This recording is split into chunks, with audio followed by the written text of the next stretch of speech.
Assalamualaikum warahmatullahi wabarakatuh. Pada video ini kita akan membahas mengenai virus. Sebelum mulai pembahasan, siapa sih yang gak kenal virus? Apalagi di kondisi saat ini yang disebut COVID atau virus corona yang sudah menyebar ke seluruh dunia dan sangat merugikan banyak orang. Nah, virus merupakan mikroorganisme yang sangat merugikan makhluk lainnya. Nah, mari kita mempelajari tentang virus.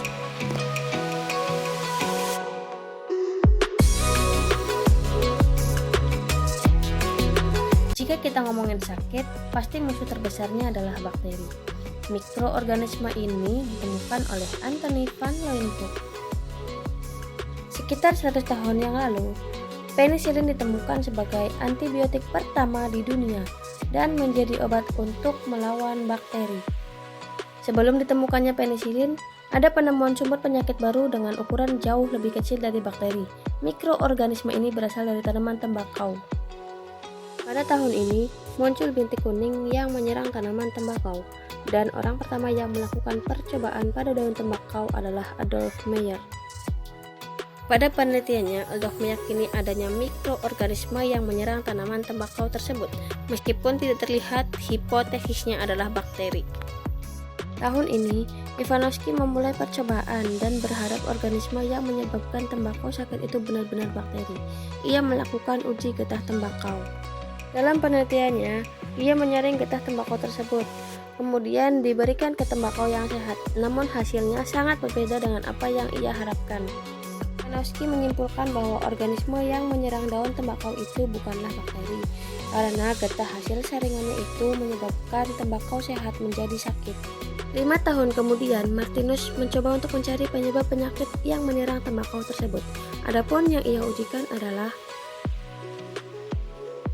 ia menemukan fakta bahwa organisme yang membuat penyakit di tanaman tembakau itu hanya bisa berkembang biak di tanaman tembakau dan tidak mati meskipun dimasukkan ke dalam alkohol. Martinus menyimpulkan penyebab penyakit pada tembakau itu organisme baru yang ia namai dengan Contagium vivum fluidum, yang berarti kuman hidup yang bisa larut. Karena sifatnya yang bisa larut tersebut, Martinus mengenalkan istilah virus yang awalnya digunakan untuk menyebutkan racun atau cairan yang berbahaya. Puluhan tahun setelahnya, Wendell Stanley berhasil mengisolasi atau memisahkan partikel yang menyerang tanaman tembakau tersebut. Stanley berhasil melihat virus untuk pertama kalinya dan menyimpulkan bahwa dia berbentuk partikel dan hanya bisa dilihat menggunakan mikroskop elektron. Dari pengamatannya ini, Stanley juga memberi nama virus penyebab penyakit pada tumbuhan tembakau, yang ia beri nama Tobacco mosaic virus. Sejak saat itulah, penelitian virus terus berkembang, dan ilmuwan lain berlomba untuk membuktikan keberadaan dan jenisnya, hingga menjadi satu cabang ilmu sendiri yang bernama virologi.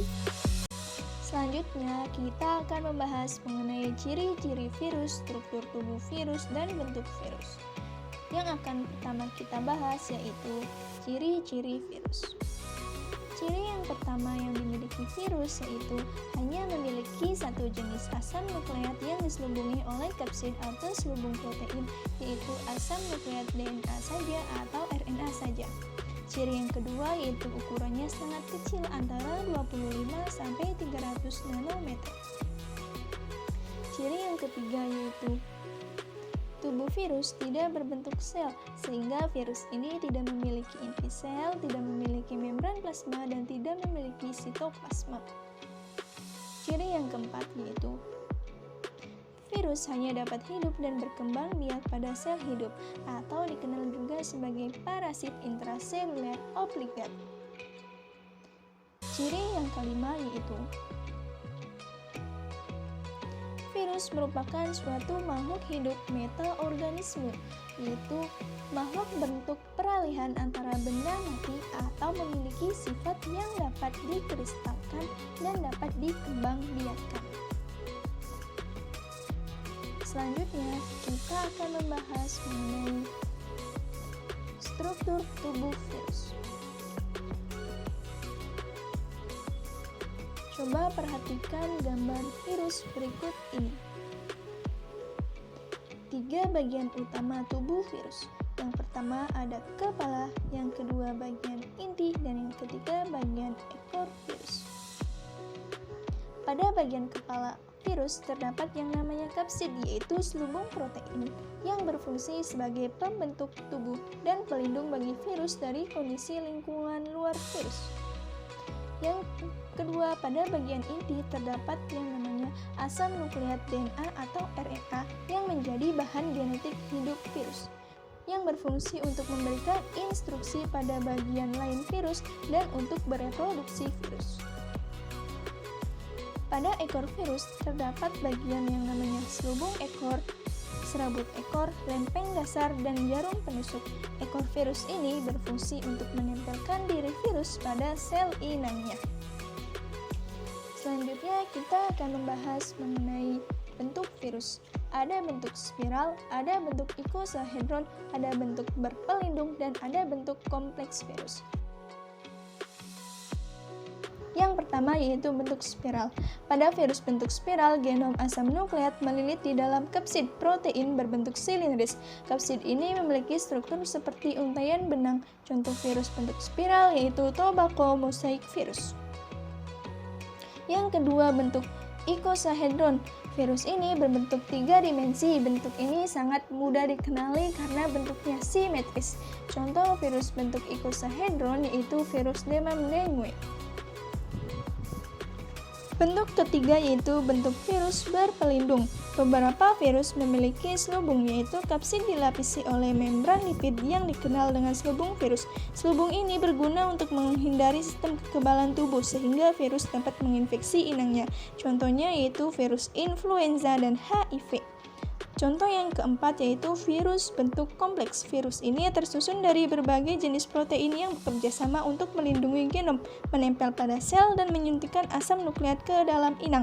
Contohnya virus bakteriofag T4.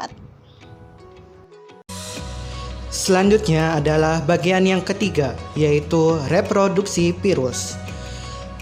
Kalian ketahui bahwa reproduksi virus itu merupakan suatu ciri kehidupan, yaitu dengan adanya reproduksi, dia akan memperoleh keturunannya. Namun, reproduksi virus hanya terjadi jika berada dalam sel organisme lain. Dengan demikian, virus hanya dapat hidup secara parasit. Reproduksi virus terjadi secara bervariasi dan beragam sekali. Selanjutnya adalah reproduksi virus dibagi menjadi 2 macam, yaitu pertama ada daur litik, dan yang kedua daur lisogenik. Jadi, reproduksi virus ini terbagi menjadi 2 macam, ada daur litik dan daur lisogenik. Kedua daur ini memiliki perbedaannya masing-masing. Yuk kita simak penjelasannya. Yuk bahas daur litik. Proses yang pertama yaitu virus akan menempel pada dinding sel bakteri. Kemudian proses yang kedua adalah DNA virus akan menempel pada dinding sel bakteri. DNA virus dimasukkan ke dalam dinding sel bakteri yang telah dilubangi dan dilarutkan oleh enzim virus tersebut. Kemudian dimasukkan ke dalam dinding sel bakteri yang telah dilubangi dan dilarutkan oleh enzim virus.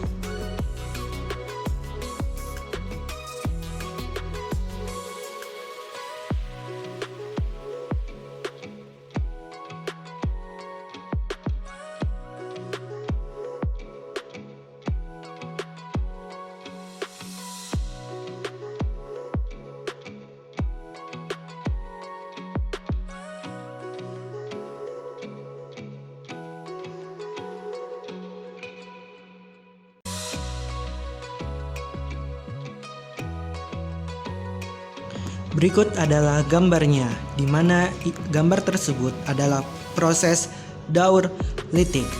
Yuk kita simak gambar pada video ini. Pada gambar ini kita bisa lihat di sana ada siklus litik yang sebelah kiri, di mana itu adalah virus yang akan menempel pada sel inangnya yaitu bakteri. Oleh sebab itu, pada intinya adalah reproduksi virus itu memerlukan sel inangnya untuk membantu dalam bereproduksi.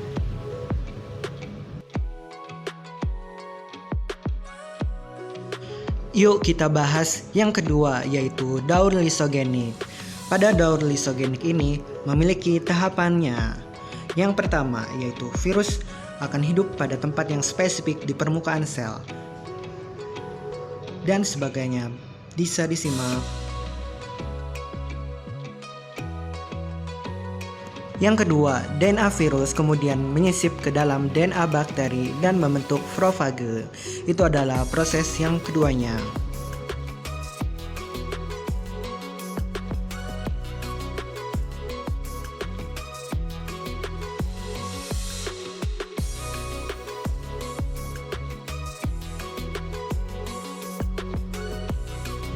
Berikut adalah proses yang keempat, yaitu virus baru akan terbentuk dan siap menyerang sel lainnya. Itu adalah 4 proses dari daur lisogenik. Yuk kita simak gambarnya. Berikut adalah gambar dari daur hidup virus yang lisogenik. Daur lisogenik ini terletak di sebelah kanan, di mana ada proses pembelahan sel, pemisahan, penetrasi, adsorpsi, dan penyisipan. Itu adalah fase-fasenya. Intinya ada 5 fase, yaitu proses pembelahan sel, pemisahan sel, penetrasi, adsorpsi, dan penyisipan. Itulah reproduksi virus. Semoga bermanfaat. Selanjutnya ada dasar klasifikasi virus. Pengelompokan virus biasanya dilakukan untuk suatu kepentingan tertentu. Sejumlah informasi mengenai sifat-sifat virus dapat digunakan sebagai dasar klasifikasi. Namun, tidak semua virus memiliki informasi yang cukup untuk setiap kategori. Dasar yang digunakan untuk klasifikasi antara lain jenis asam nukleat yaitu DNA dan RNA. Yang kedua, ukuran, morfologi, jenis simetri, jumlah kapsomer, dan ada atau tidaknya membran. Yang ketiga, kerentanan terhadap pengaruh fisika dan kimia. Yang keempat, kandungan enzim tertentu yang dimiliki. Yang kelima, sifat imunologis. 6. Jenis sel inang. 7. Cara penularan secara alamiah. Dan 8. Simptomatologi atau penyakit yang ditimbulkan. Menurut ICTV, International Committee of Taxonomy of Virus, terdapat 3 tingkatan takson, yaitu family, genus, dan spesies. Pemberian nama pada family menggunakan akhiran viridae, genus dengan akhiran virus, dan spesies dengan akhiran virus. Virus dalam kehidupan. Yang pertama, virus yang menguntungkan. Virus yang menguntungkan DNA sebagai pembawa materi genetik dapat mengubah sifat makhluk hidup. Dalam siklus lisogenik, penggabungan DNA bakteri dan DNA virus menjadikan DNA bakteri mengandung DNA virus. Nah, berdasarkan teori tersebut, virus dapat berperan dalam berbagai hal. Yang pertama, memproduksi vaksin. Vaksin merupakan patogen yang telah dilemahkan sehingga tidak membahayakan jika menyerang manusia. Ada beberapa virus yang dimanfaatkan untuk memproduksi vaksin. Jika diberi vaksin, tubuh manusia akan dapat memproduksi antibodi sehingga jika waktu-waktu tersebut patogen yang sebenarnya tubuh manusia tersebut telah kebal karena dalam tubuhnya telah diproduksi antibodi patogen tersebut. Yang kedua, membuat antitoksin. Antitoksin ini dapat dibuat dengan menggabungkan DNA virus dan gen yang punya sifat menguntungkan, sehingga jika virus menginfeksi bakteri, di dalam sel bakteri tersebut terkandung gen yang menguntungkan. Nah, gen manusia adalah gen yang menguntungkan yang dapat mengendalikan produksi antitoksin. Jika oleh DNA virus, DNA manusia disambungkan dengan DNA bakteri, sel bakteri tersebut akan mengandung gen manusia penghasil antitoksin. Jadi, yang mulanya gen bakteri tidak mengandung antitoksin manusia, sekarang mampu memproduksi antitoksin manusia. Pembelahan akan terus-menerus dilakukan oleh bakteri. Setiap bakteri baru dipastikan mengandung antitoksin yang dihasilkan oleh DNA manusia. Antitoksin ini dapat dipisahkan dan dimanfaatkan untuk melawan penyakit pada manusia. Dengan rekayasa genetik, dapat dikatakan bahwa virus dapat dimanfaatkan sebagai perantara gen manusia atau gen makhluk hidup lainnya untuk masuk ke dalam sel bakteri. Yang ketiga, melemahkan bakteri. Virus yang menyerang bakteri patogen merupakan virus yang menguntungkan. Jika DNA virus lisogen yang menginfeksi DNA bakteri patogen, bakteri tersebut menjadi melemah atau tidak berbahaya. Lalu, ada virus yang merugikan. Virus yang merugikan ini virus yang dapat menyebabkan beberapa penyakit pada tubuh manusia. Serangan virus ini dapat merugikan manusia. Beberapa penyakit yang disebabkan oleh virus adalah influenza, pilek, cacar, polio, herpes, rabies, gondong, mata belek, Ebola, kanker, cair, hepatitis, dan demam berdarah. Nah, yang pertama ada influenza. Virus influenza berbentuk bulat. Pernahkah kalian terserang virus influenza? Nah, tanda-tanda orang yang terkena virus influenza adalah timbulnya ingus, suhu badan meningkat, demam, nyeri otot, dan nafsu makan menurun. Ada sekitar 190 macam virus penyebab influenza. Karena macamnya yang banyak, jika seseorang telah sembuh dari serangan virus influenza, ada kemungkinan terserang lagi oleh virus influenza yang berbeda. Virus ini dapat dicegah dengan meningkatkan daya tahan tubuh, mengusahakan tubuh tetap sehat, olahraga yang cukup, dan banyak mengonsumsi buah dan sayuran. Nah, yang kedua, ada cacar. Virus cacar berbentuk seperti bata yang berlapis dua membran. Virus cacar ini terdiri atas inti yang berisi DNA pita, rangkap yang mengandung protein. Virus cacar tahan terhadap kekeringan sehingga mempunyai daya tular yang tinggi. Cacar dapat menyerang tubuh manusia. Nah, yang ketiga ada polio. Virus polio sering menyerang anak-anak. Gejala yang ditimbulkan oleh demam tinggi, mengantuk, tenggorokan sakit, mual, muntah, sakit kepala, serta tulang belakang dan tulang leher terasa kaku. Jika virus ini menyerang selaput otak dan merusak sel saraf otak depan dan menyebabkan kelumpuhan, sumber virus berada dalam saluran usus penderita polio. Virus ini dapat ditularkan melalui feses orang yang telah terserang polio. Jika makanan yang telah terkontaminasi kita makan, kita akan tertular. Selain itu, dapat juga ditularkan melalui infeksi saluran pernapasan. Yang keempat ada herpes zoster.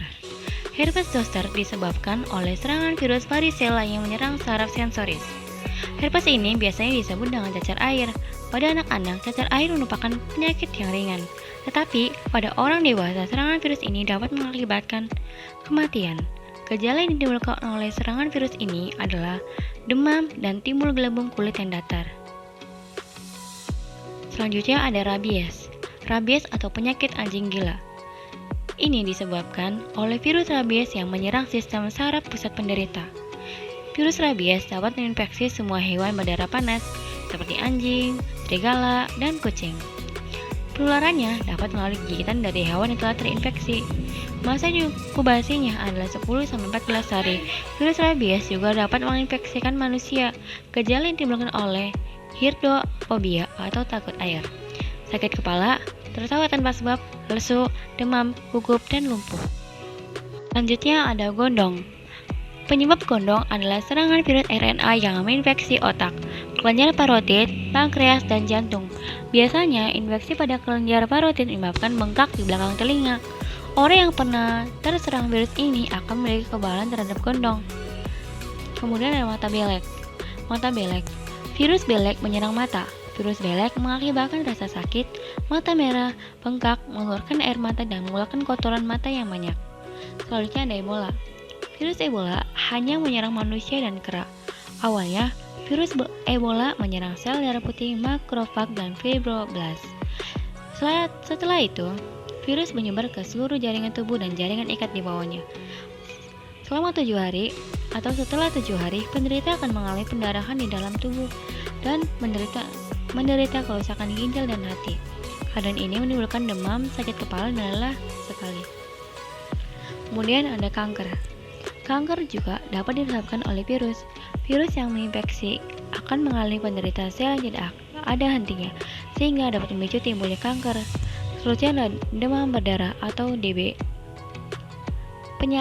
Penyebab penyakit demam berdarah adalah infeksi virus dengue. Virus ini ditularkan oleh gigitan nyamuk Aedes aegypti. Infeksi virus dengue menyebabkan turunnya jumlah trombosit atau pembuku darah dalam tubuh penderita. Penderita yang telah parah akan mengalami pendarahan pada organ-organ tubuh mengakibatkan pada kematian. Gejala awal yang sering timbul dari penderita DB adalah demam tinggi, timbul bercak merah, terutama pada lekukan tubuh, mimisan, dan sakit kepala. kadang-kadang disertai mual dan muntah.